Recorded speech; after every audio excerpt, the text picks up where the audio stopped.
Hello, everyone. Welcome back to Vanlife and Chill, the podcast. My name is Forrest Stevens, and today I talk with Connor McGaffey. And this is actually the first podcast of this series that I ever filmed.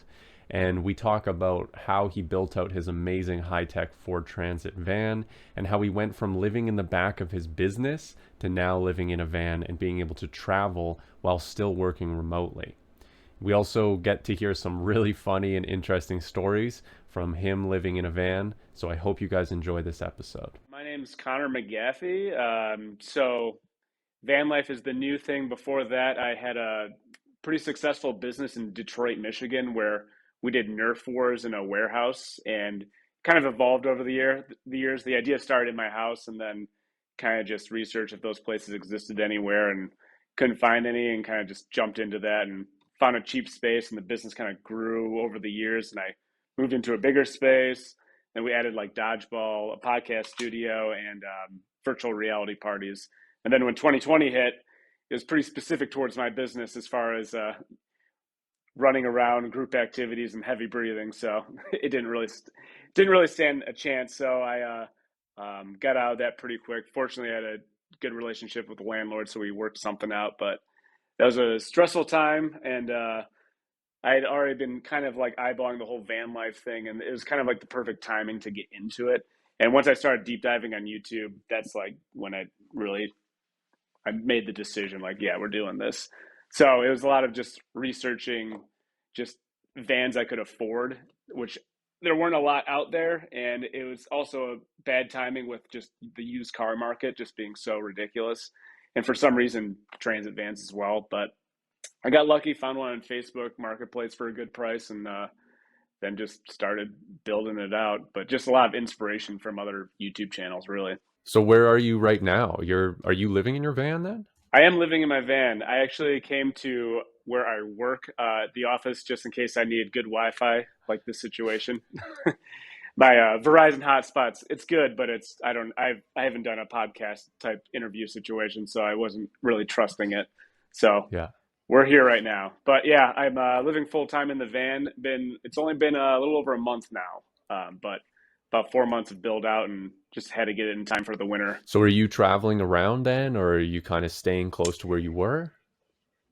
Kind of staying close to where I am. I just did a trip to Hocking Hills, which is like a 4-ish hour drive. A lot of times people ask me like, "All right, so you live in a van, you're gonna travel and do all this stuff, right?" It's tough because I do have a full-time job and we are super busy. Fortunately, with that job, we travel all over the country, and it looks like we'll be traveling globally this year. So I'll be getting my share of traveling in, but I'd like to do mini adventures when I can. So Nice. as long as we have 2 days off a week, I can kind of plan something. Wow, yeah, I'm jealous, man. I'm getting a little stir crazy in my situation here. It's been about a year and a bit. We were living in our van prior to that. We have a Class C motorhome, actually. I guess I call it a van. It's a camper of sorts, but yeah, Yeah. we've been in this property that I got, and it's our objective here is to do some homesteading, but it's been a while since I've been on the road and I've been really missing it. So I'm a little envious that you're out there in that van. That sounds fun to me. Yeah. Do you have any trips planned coming up or? Yeah, yeah, yeah. We plan on going across Canada in sometime sometime early next year. So you have a Ford Transit, is that right? Yep. Ford Transit medium height long wheelbase, 2015. And why did you choose that vehicle for your build? So originally I wanted to do the high roof just because on YouTube everyone made it seem like you need the high roof for standing, and it seemed like the medium height was maybe just a little too short, but I'm 5'8" and it actually is like the perfect height for me, but I can totally see how it can be too short for some people. When I have friends over, they're like, "Oh, yeah." But for me, I can stand. And also the long wheelbase and not the extended because I wanted to be able to park in normal parking spots. So there was that, and I had to make some sacrifices with my build as far as when I did the long wheelbase instead of extended. I decided not to put in like a bathroom just because that takes up a lot of space. So that was, yeah. But I'm pretty happy with the layout I have. It's kind of like a modular setup. A lot of people would do the fixed bed route. I decided to do the slide out bed, which works for me because I don't have any bikes or anything I need to store. Nothing. I don't need that extra garage space, so it works for me and it makes it feel more spacious than it really is. Right. Right. So okay, so you said your build out took 4 months, is that correct? Yeah, so I thought that was a long time, but I guess talking to others, that's pretty quick, I guess. But it was just we were busy with work this summer, and so I would just do it whenever I could, when I got home, whenever I had the energy. But there's just a lot of trips to Home Depot. Fortunately, Home Depot was like a minute from. So I built this out at my grandma's old house, so I was fortunate to be able to have a garage space to do that, and Home Depot was a minute away from there. So I made a lot of trips and felt Nice. like I spent $1 million on wood because wood is ridiculous right now. Basically, everything like as far as the price of everything for a build out, it was like the worst timing, but I think I did it with a pretty decent budget. But That's good. Yeah, that's good. So you did the build out yourself. Did you have any sort of previous building experience or anything like that? just when I was building the dart club, my old business, but that was all very basic stuff. I thought, in my head, I was like, all right, we got YouTube. I can figure this out. And it was just everything was just so much slower, and I had made a lot of mistakes where I had like kind of backtrack. I build out a third of the van, and then I had to take everything out because I forgot a step. There's a lot of learning as I went, but yeah, basically, you could say basically no experience, and just a lot of YouTube, but I learned a lot from when I built it. But yeah, So zero experience. how much time do you think you spent like was in research? Was that in that 4 months as well, or did you start researching prior to building? No, definitely researching prior to building. So while I was searching for the van, that was probably 3 months, maybe less than that, of just searching for a van. But in that time, I was doing all my research and saved all my YouTube videos and had my folders and notes and everything, and kind of Hmm. went from there. Right, right. So yeah, I want to backtrack a little bit. We'll get back to your van, but I'm curious about sort of more of who you are.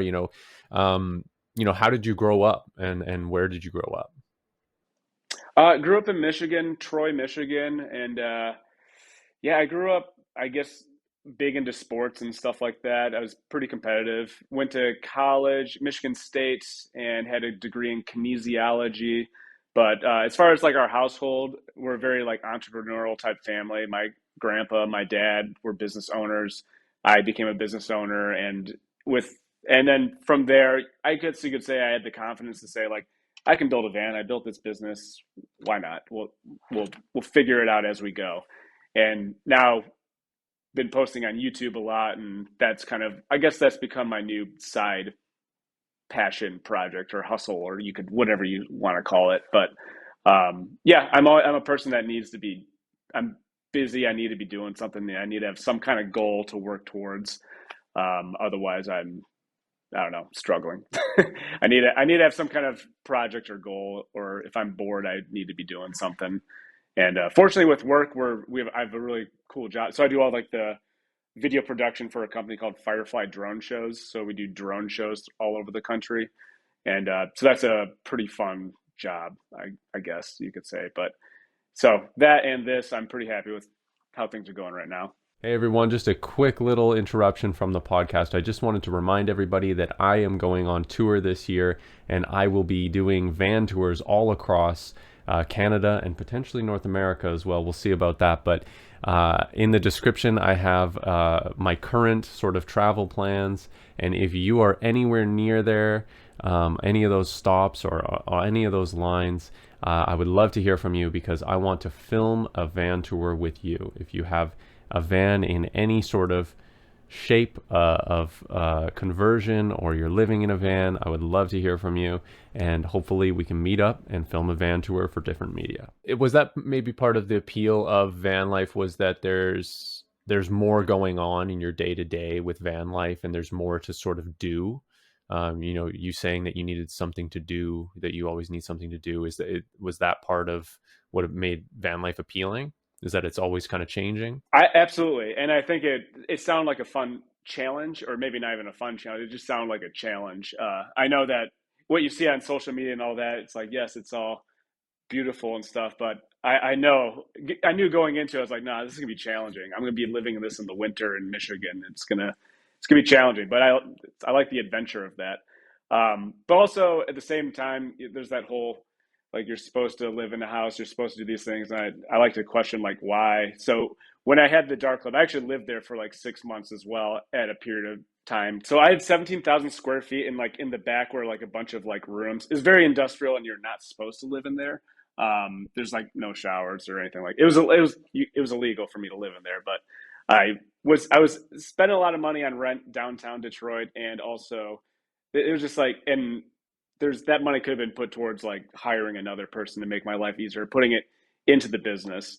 But I just thought, why live in this place that I just come home to and sleep, and I'm paying all this money when really I'm just at my work 99% of the time. So I lived there. That was roughing it there. So that was also looking back, that was good practice for this. This is pretty comfortable compared to what I was doing there. Right. And then the pandemic hit, and then I was like, well, shoot, the gyms are closed, so I have no shower anymore, and now I'm just using the sink, and which is fine, but it was an experience. It is what it is, I guess. But Yeah.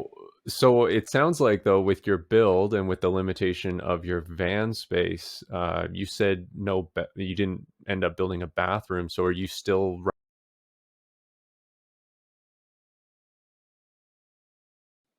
Oh no, I just go to Planet Fitness for the gym for showers and stuff. And I don't shower every day. I'll shower like every other day or every 3 days. So not a big deal for me. And as far as bathrooms, I'll just use a public bathroom. Or during the week, I'm at the office or we're at work, and I just use that there. you're okay with that sort of limitation? Oh yeah, yeah, that doesn't bother me. And I have a pee jug that I use in the middle of the night. So. That's classic van life right there. So do you remember what initially inspired you to get into van life at all? I was thinking about that. I was looking back, and it wasn't. I don't think it was one big thing, but it was a few little things. Uh, I guess the last thing was when I was selling everything in my business, because when we cleaned out, I had all this like lumber and flooring and stuff. And this one gentleman came. He was on his way to Burning Man, and I sold him some lumber, and he had this big rig, and he was the coolest guy. And he just could sense that I was like going through some crap, selling my business and all that stuff. He was like, "You gotta come to Burning Man. I gotta reach out to the guy." That was my only experience with him, but I was so into his rig, and I was like, "This is so cool." And I was like, "I feel like I need this," but also I was like, "Am I having some kind of like crisis?" I have to question myself too for the decisions I make, because sometimes they're extreme. I have to make sure I'm like, all right, this is not like some kind of cry for help. This is a challenge. It's something fun you want to do. Yeah, you want to make decisions for the right reasons, of course, right? Exactly. Yeah. Was that your first exposure to that kind of lifestyle? No. I've seen bits and pieces on social media, but I didn't really pay too much attention to them. It's only been when I see like a van in person that someone's kind of done something to, where I'm like, oh, okay, I like what you're doing, because it's usually I'm seeing the real experience, or the what the real person's rig looks like as far as their build outs. I'm like, all right, this is how are you living? What are you doing here? This is interesting. We're on social media. Most of the time, what you see is what everyone sees, and that's the beautiful pictures and stuff like that. But it's seeing it in person is a different experience, I think. Yeah, it grounds in more reality than what you see online. That's for sure. Do you remember what was kind of going through your mind when you were actually about to move into your van? Like, were you excited or were you scared? What was actually running through your mind that first night of living in your van? That's where I'm kind of weird. Where like when I do my big risks with business or doing all these different decisions and stuff, I'm pretty indifferent about it. Like I don't get too excited, because I just from life experiences, I just don't get excited about things, because I get cautiously optimistic, you could say, just to protect my feelings and everything like that. But also, I don't get like sad and depressed like when bad things happen. Like when the business closed, I wasn't like, it was just like, all right, we've always been mentally prepared if I had to make this decision, what's next kind of thing. So first night in the van, I wasn't like scared or nervous. I did have nightmares of CO2 issues though. So I definitely had the actual experience of being there like was fine, but the my dreams were probably contradicted that, I guess you could say. So the first couple night like I'm definitely suppressing some kind of fears is what I'm saying. So the first couple of nights was definitely me like just like weird CO2 like issues. But then I got over that. And then it was people knocking on my van dreams. And then now I don't have those dreams anymore. And now I'm pretty comfortable right now. That's good. Where do you find that what kind of areas do you normally park around? I park most of the time at the test field that we do our drone shows at, just because it's convenient and it's just a big field and it's pretty private. There's also another like a ride and share parking lot that's pretty secluded that no one's ever at. I go to sometimes. I still have not stayed at a Platinum Fitness overnight. That's like on my list to do soon, but I haven't had like a reason to do that yet. Um, yep. When I went to Ohio, I did a ride and share. That was fine. Um, where else? Oh, and maybe once a week I'll park at my grandma's old house. That's kind of my cheating safe zone. Before they're in the process of selling the house, and it's just sometimes that's like where I stayed the first week was practice before I moved in. I kind of stayed in the van and stayed right next to that just to kind of figure out like what I need and what I'm forgetting and stuff. And then my first week was out stopping at like ride and shares and the the test field and all that. I think that's a good way to do it. It's like you got to test the waters, right? And as you explore, like you start to realize, okay, ride and shares, okay, where are other ride and shares, and then you think, once you start like realizing where the spots are, you can sort of find other spots like that, and it's a gradual experience. I mean, a lot of people think about van life where you're just like you get in this van and you just go and it's total freedom and you're traveling the continent or whatever, but it doesn't have to be like that. And in fact, it's much easier to acclimate yourself to that lifestyle if it's not like that, if it's not so chaotic off the bat. Totally agree. Yeah, I'm glad you said that because there's again when I built this van out, there was so much pressure from people like, "Where are you going?" Like, so that's like what the reason I went to Hocking Hills was to be like, "All right, let's check a adventure off the list so I can say I did it." That's really funny. So, um, yeah, I'm curious once again to get to know you a little bit more. Sort of, what are your personal beliefs that help you get out of a place of maybe feeling low? I have like a lot of hobbies that distract me from that stuff. I don't know if it's a way. I don't know if that's a good way of addressing things when I'm low. It's just a kind of like a band-aid type situation. But I don't know if I even really let myself get to that point. Um,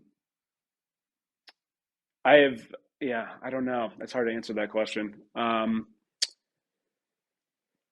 If I get low, I don't know. I definitely reach out to friends. I'm not someone who stays alone and is in that low place. Like I know I need to reach out and try to. I'm like, all right, I'm in a low spot. I need to just hang out with friends. I need to balance myself out in some way and kind of go from there. When it's a crisis, like if there's like something like that, I kind of think of things objectively and I'm like, all right, so this is the worst case scenario. What can I do to get out of this or stuff like that. But I'm really into photography and videography and I just kind of dive into that and kind of just play around with it and just go outside and go on walks and just unplug. Yeah, yeah, that's all that's all helpful stuff. So you mentioned there sort of socializing. I'm curious what your social life has been since you've moved into the van. Have you seen any changes in that realm? Yeah, I see people more. So when I was working and building the van, I didn't have a social life because I didn't have time for that. But also, I didn't have much of a social life before that. With like when I had my business, my friends understood that I will see them whenever I can, but it's not going to be often. So before this, a lot of my social life was just online with friends and Instagram and all that. But now that the van's built, I am like, all right, and I'm very motivated to go visit people. So it's my social life is up definitely. So and that's another place I stay is I'll park out in front of friends' homes and stuff like that. We'll do a movie night, and they're like, just you can park here if you want. I'm like, thanks, man. Right. That's cool. So yeah, I wonder if you found this. I mean, when I was living in a van, I found that because your life is in your vehicle and there's not so much of a commute back and forth between work. There's a lot of time saving that actually happens from living in a van. So have you found that because you live in a van, have you found that you just have more time on your hands? Is that your case at all? For sure, yeah. So with work, we'll be at the field, and someone will be like, "Shoot, Connor, we need. Do you like?" I just have everything in the van. Like if someone forgets something, I don't have to drive anywhere to get it. I'm like, "Oh yeah, let me check to see if I've. Yeah, I got it. I'm super organized, and here you go." Or at work, I'll just run to the van and make a sandwich with my little panini thing, and run back in, and people are like, "Did you just do that in your van?" Like, I'm like, "You got it." So I would say, yeah, definitely a time saver.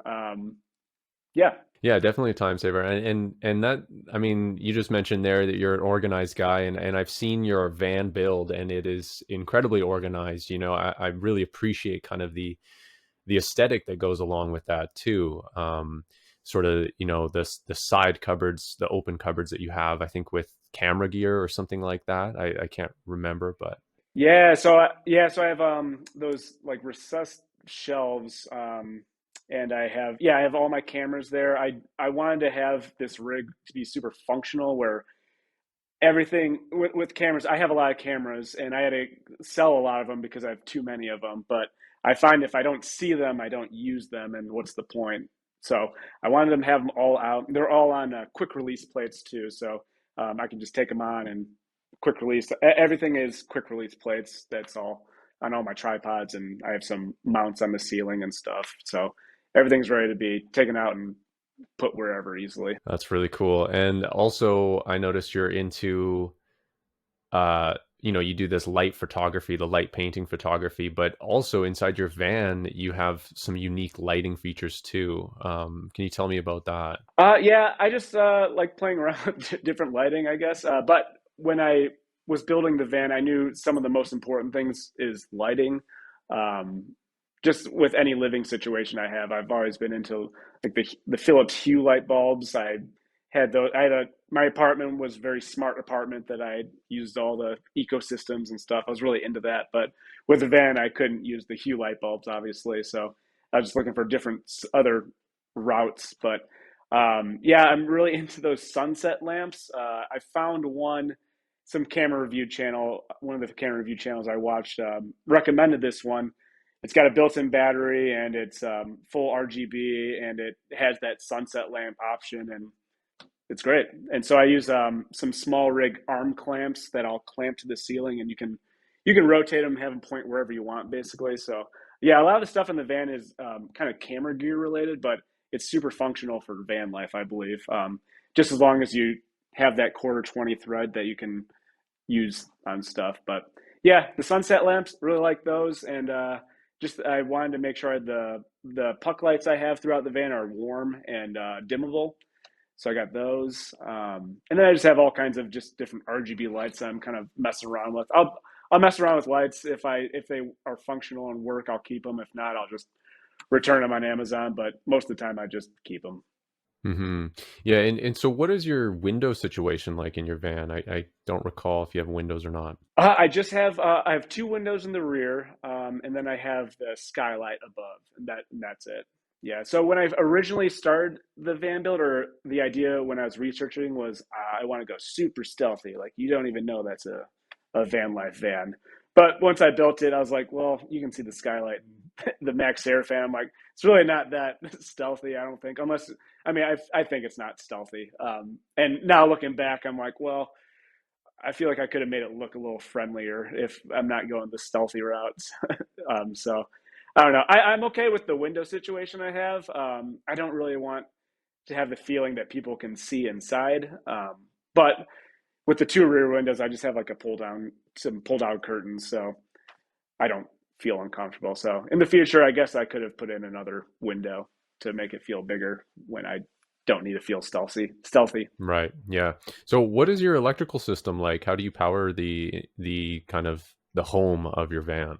Yeah, so I have one of those. I was debating this for the longest time on my battery setup as far as AGM or lithium and all that stuff. And finally, I just bit the bullet and bought one of those $1 million Battleborn batteries. But I just have the 100 The 100 amp hours? amp hour. Yeah, I just have one Battleborn 100 amp hour battery, and I have a Renogy 2000 watts or three, I think it's 2000 watt inverter charger that you can use for shore power as well. And then I have a what's it called? Where The DC to DC charger? yeah, is that the one where whatever charges the battery when you're driving? Yeah, it could be I mean people have solenoids, they have DC to DC chargers, smart relays. There's different ways, but it's all from your alternator or the extra voltage from your car when you're driving, yeah. Yeah. So the battery setup was something that I spent so many hours trying to learn, and it just never stuck in my head. I would do like a week of research, take a day off, and I'm like ready to order everything. I'm like, I have not retained any information. This is just, it's so beyond me. So I bought all the stuff, and then this is where the only time I really had help was my brother-in-law, who's just like a brilliant engineer who helped me actually just put everything together. And looking how he did, I was like, all right, it's a pretty simple setup, but I did not trust myself, and I'm glad I got help from him to actually put it together. But Electrical is a great space to get some help. I would say if anything in the van, electrical is definitely the one to get help on. yeah, yeah. But so far, I'm pretty happy with just I made room in case I wanted to add another battery. But so far, I'm pretty good with just the one battery. I drive a lot, so it charges through there, and then if I'm staying at someone's house, I'll just plug in. But for the most part, I'm not plugging in too often. Driving charges up pretty quickly. I didn't do solar because, again, when I was first building it, I was like, all right, we're going stealthy, and solar's pretty obvious. And also, there's not a lot of sun in Michigan, so I don't know how. That just seemed really complicated too. So I was like, all right, I was like, I'm just looking for a simple battery setup. So this works. I think I can add solar in the future if I want, but I haven't had the need to do that yet. Do you have to take in account sort of your energy usage then with because like 100 amp hours isn't a lot even with lithium like with my motorhome we had 300 amp hours of lithium and I mean we had older systems, right? You know, a propane forced air furnace and a few things that drew quite a bit of power, but I imagine with 100 amp hours you have to be a little cautious. Do you find that even with the amount you drive? Kind of. Not. I'm not like. I'm not going without charging my system for like. I'll go like maybe a day without doing that, but I'm charged. It's charging pretty often, so if I was maybe doing like a road trip, although I'd be charging it while I'm driving. I guess I don't know. I don't think I'm using a lot of power with what I'm doing. There's my lights. I don't think that's drawing much power. Again, I'm not good with calculations. I have the whole app where I'll check just to see where my percentage is. But as far as cooking, I have these little dash mini appliances that I don't seem to be drawing much power, and I only use them for about 90 seconds at a time. And a lot of time, I just will do Trader Joe's food that's all chilled anyways. And so it's really just my fridge, diesel heater, and lights, and I guess the fan, which I rarely use. So I don't think I have a lot of things that are drawing much power, but so far, nothing, not a real issue. What do you use for cooking? Like you said, you have many appliances, but do you have a stove as well? Yeah, so I don't do a lot of cooking. A lot of it is just pre-made meals from Trader Joe's or sandwiches. Breakfast is usually just a banana and peanut butter. And then if I'm really cooking, I'm using the induction stovetop and just doing basic, just stir fry, something like that. But I try to make my cooking as efficient as possible, just so I'm not drawing that power. And also, the stuff I'm making isn't very complicated, so it my meals are pretty quick, anyways. Yeah, it makes sense. I mean, that's a simple way of doing it. I'm curious, have you ever gotten the knock before? No, not yet. No, I don't think I've really been in a situation where I would get a knock. Maybe at a ride and share, but from what I've read, just as long as you're not there for a long period of time, it's not really an issue. And I'm not parking at places like I'm not parking at a ride and share like 2 nights in a row. It would be just like one night, and then I'll be like, I'll come back to you a week later or something like that. But so far, so good. But I imagine I'll get a knock or two in the future. If you do it, remember it's not a big deal. Somebody's just going to ask you to move on, and you just do. It's pretty simple. I mean, that's it. Yeah, that's what I figured. Yeah. A lot of people have that fear. I've talked to so many people, and for some reason, getting that knock is a scary concept for people. But really, just there's no real consequence to it. You literally just move on, and that's it. Where do you think you would be now, Connor, if you didn't get into the van life? That's a good question. Probably just be renting an apartment somewhere kind of boring out here in Waterford near work, spending $1,100 a month and just kind of being bored. I don't know. I don't know. Just something uninteresting, I guess. But the van life just seems fun. I don't not maybe not fun, but like it's interesting. It is, yeah. I mean, that's the big thing for me. Is that like van life is different, it's different every day. You can fall into patterns and routines with it as well, but it does lead itself to just a more interesting life. Yeah. And you feel that when you're in there. It's like, all right, this just feels like there's not a lot of people do. I mean, there is actually a lot of people doing it, but at least in Michigan, there's not a lot of people doing it in the winter. But it just it's just a I don't know, fun feeling, I guess. Yeah. And so the diesel heater keeps you warm then in the winter? Yeah, diesel heater is great. I had some issues with it in the first week, which is another reason why I was kind of staying close to that my grandma's old house, just because didn't want to freeze. But yeah, so far no issues. That thing warms the van up pretty quick. And it's been a very mild winter, so I haven't really had a chance to test it in really cold weather. I'm kind of hoping we get some get some snowstorms. I think that'd be kind of fun. But so far it's been pretty. So far the diesel heater's been on very low in the night. And how do you find like where do you get your exercise in van life? Do you find like is it from hiking? Is it from going to the gym? Going to the gym, but actually, I just started working out in the van. So I'm not one to work out at gyms in front of people. I'll go there to like shower and stuff like that, or play basketball.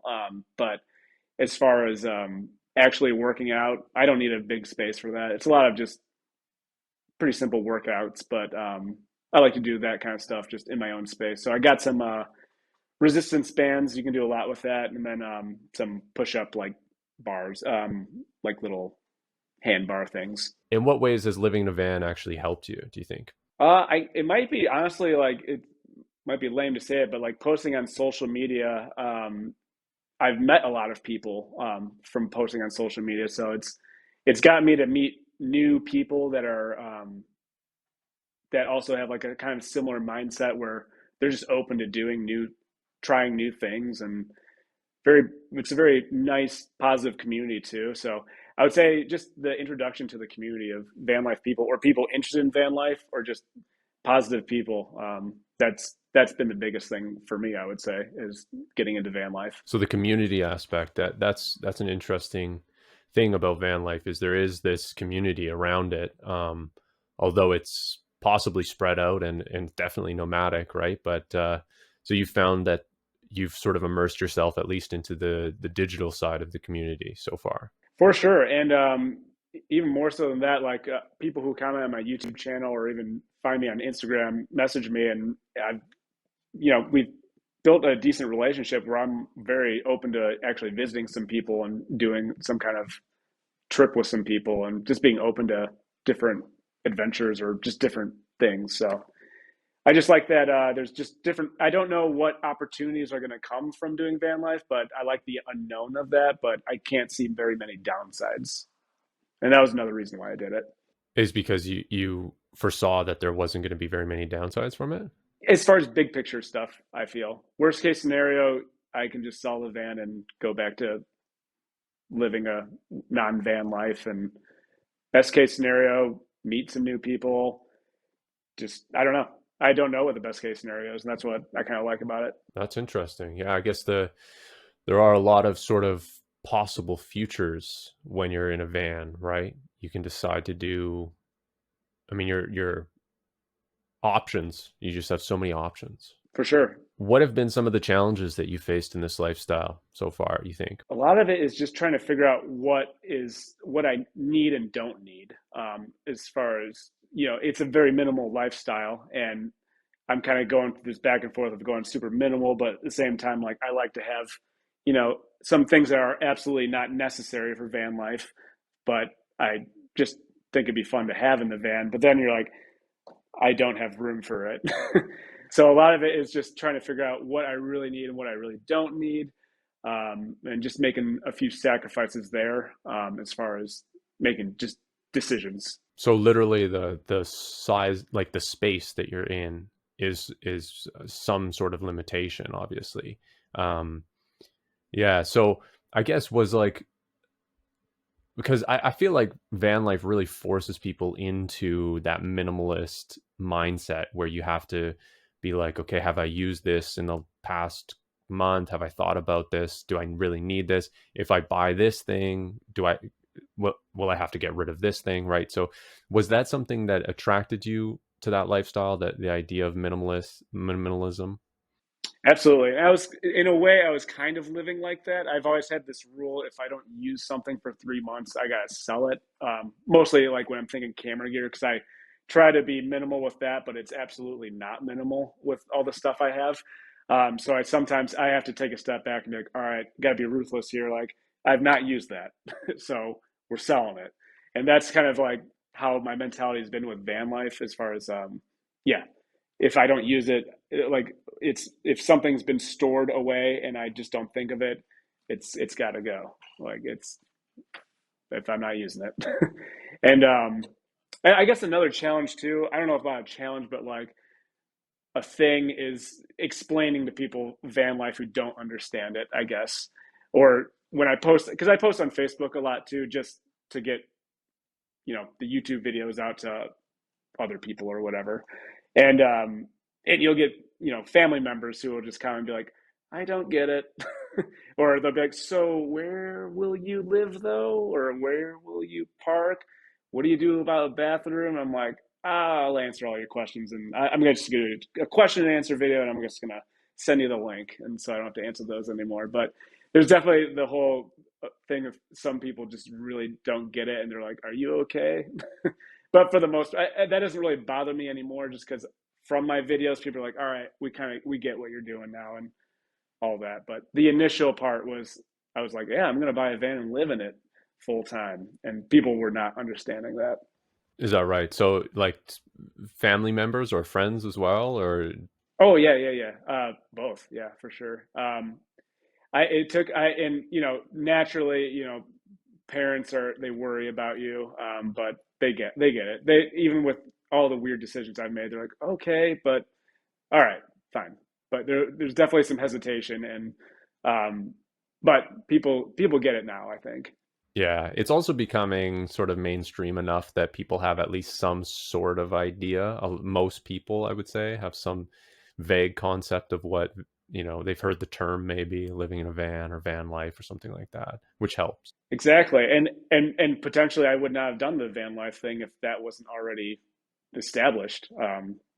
I don't know. Can you tell me what are some of the benefits that you've found of this lifestyle? Yeah, like I said, just like the community aspect. And again, I like that whole minimalism mindset, just not having that clutter in your life. And yeah, I just like the idea of just having my house right there, and I can go wherever I want if I really wanted to. There's definitely a freedom there, or at least the option of freedom to kind of go wherever you want. So I just like the options it gives me. Do you have any sort of memorable stories so far from your experience? Something interesting that has happened to you because you've been living in this van? Yes, yes. So this happened last week. This is not a good story. This does not make me look good. So I was visiting my friend. We were going to watch a movie, and I was just going to stay parked in the back of his apartment complex, which is just basically like a big slab. And so I'm driving to the back of his apartment complex, and I didn't see it, but there were some low wires, and my max air fan hooked them, and it just ripped them off the side of the building, and it was bad. It was bad. And I go out and I'm like, holy shit, dude. And he's like, oh, those don't do anything. Those have been there forever, and they don't do anything. He goes inside, comes out, he's like, we don't have internet or cable. And I'm like, fuck, dude. I'm like, I feel awful. And so they were able to have someone come out the next day and fix it. But I was like, oh, I felt so stupid and I felt bad. And he's a nice guy. So he's like, oh no, that was our fault. They shouldn't be that low. But I was like, I should have seen the wires. And I was like, I don't deserve a van or friends. No, it was a pretty tight fit for me to go down that alleyway anyways. I probably should have just been like, nah, like we'll park out front. It was definitely a very bad judgment call on my part. Well, the first day, my partner and I moved into our motorhome. We went and visited a friend in an apartment building, and yeah, tight alleyway to get to the back parking lot. And we clipped the apartment building with the top of our roof of our van. So it was, yeah, I know that feeling of just like it's happened. There's like I shouldn't have done that. I knew I shouldn't have done that, but it's already happened. Yeah. So yeah. Oh my gosh. But other stories, I don't know. Just a lot of. Oh yeah. So when I was building the van, I did Havelock wool for like the insulation and some like foam board and all that stuff. But I ran out of Havelock wool with just a little bit left. It was for the door, opening up the back door. Like, and I read so many things. People were like, "Oh, don't do the spray foam and all that stuff." And I had spray foam. I was like, "It's just a little part like here. Like, what's it gonna hurt?" So I spray foam it, close the door, and the next day I can't open the door anymore. So the spray foam, what it did was it got down into like whatever the hinge or locking mechanism or whatever, it just like solidified everything. And I couldn't open the door for like a week. And I needed the door to be open to my finish everything. Like I was like stuck. So I was like, all right, I gotta get this. So I just basically got a bunch of acetone and just dumped it in the door and chiseled it out and eventually got it open, but that was annoying. But yeah, I'm trying to think what else. I mean, the whole build process was just like mistakes and just like kind of just like powering through them and stuff. But the end result, it looks great. Looks like a professional did it. But I can show you all the details, like every square foot. I'm like, that's where I screwed that up, and that's where you can tell I didn't do any measuring, and there are no right angles in this van. That's true. Yeah, there's no right angle. So yeah, I guess on that note, what advice would you have for somebody that's interested in specifically the DIY route of van life, but more generally just anybody interested in thinking about getting into van? Yeah, I honestly, I YouTube is just a great resource. I just really just deep dived it and just found the channels I liked and the people I trusted, and then kind of just saw how they build stuff and kind of just picked and choose like different like the layouts that I kind of liked from people's builds. And but yeah, YouTube is really what I recommend, and maybe just joining like a van life Facebook group page, and reaching out to people. And if you have questions, people are very good about just answering people's questions. Again, it's a really cool community. Everyone's super helpful and friendly. Yeah, yeah, there's a lot of resources out there for sure. What's next for you? Next is work. We're about to more than double our workforce here, do different crews, and we have some jobs that are going to happen all over the world, and it's just going to be kind of just survival mode at that point. And then this winter, hopefully winter comes here, and just I don't know, maybe do some van adventures. Again, we travel all over the country for work. Maybe I'll pick a job where there's a decent amount of gap where I'll just drive to that job and do some kind of adventure there. But nothing really planned out too far out, actually. Just keeping it open. I like it. And where can people follow your adventures? You can follow the adventures YouTube, Connor McGaffey, or on some more behind the scenes stuff on Instagram. I post on stories a lot, so you can see like where I'm really like you see all my mistakes. I guess you could say I'm always posting my struggles there on Instagram.